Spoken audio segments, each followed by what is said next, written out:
Business news now, and the U.S. aircraft maker Boeing has delivered its first 787 Dreamliner to a customer in more than a year while it fixed defects. The Federal Aviation Authority has taken the unusual step of inspecting each completed aircraft, a task usually allotted to the manufacturer. Dreamliner faults have cost Boeing about $5 billion.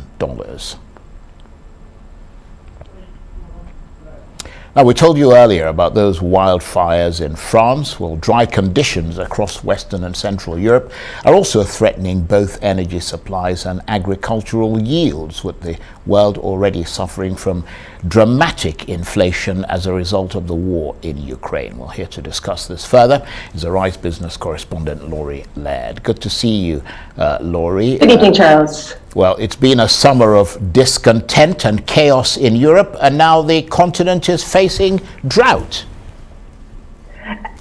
Absolutely, Charles. And this is incredibly widespread drought. In fact, just some anecdotal evidence, 100 municipalities throughout France have no drinking water whatsoever. They're bringing it in by Laurie. That's how dry things are. We've talked about those wildfires across much of Europe. Just little bits and pieces. 60% of the arborio rice crop in the south of Italy has completely failed. Talking about blackouts here in the UK. We never talk about that sort of thing in the UK.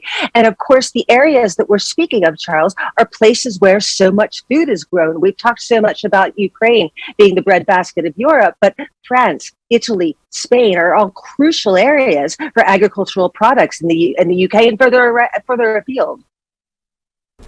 Well, I have to say I'm rather glad I'm here at the moment and not there, Laurie. But I was thinking the same thing. You'd find it very hot here, Charles. Yeah, I would. But I mean, the bottom line, of course, is rising costs. How is this going to impact food prices?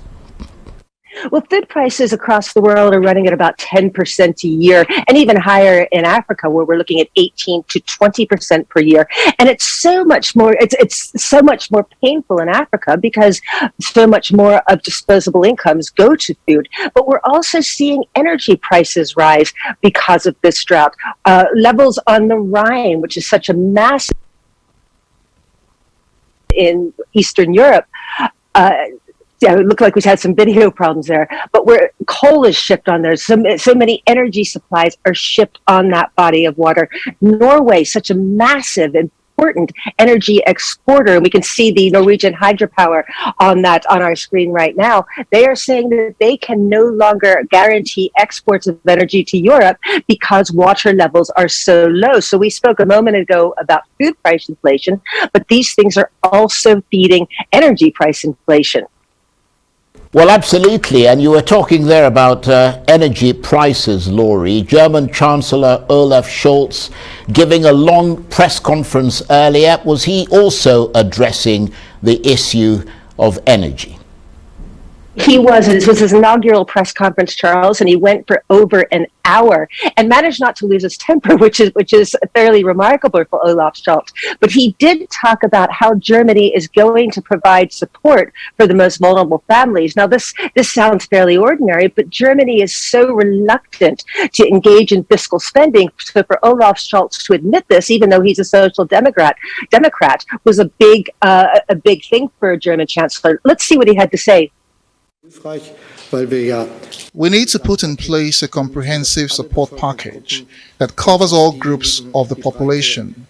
The vast majority with low or no income, pensioners and students. The government's objective is that no one should be left behind, that no one should face unresolvable problems, and that no one should have to bear the challenges of rising prices alone.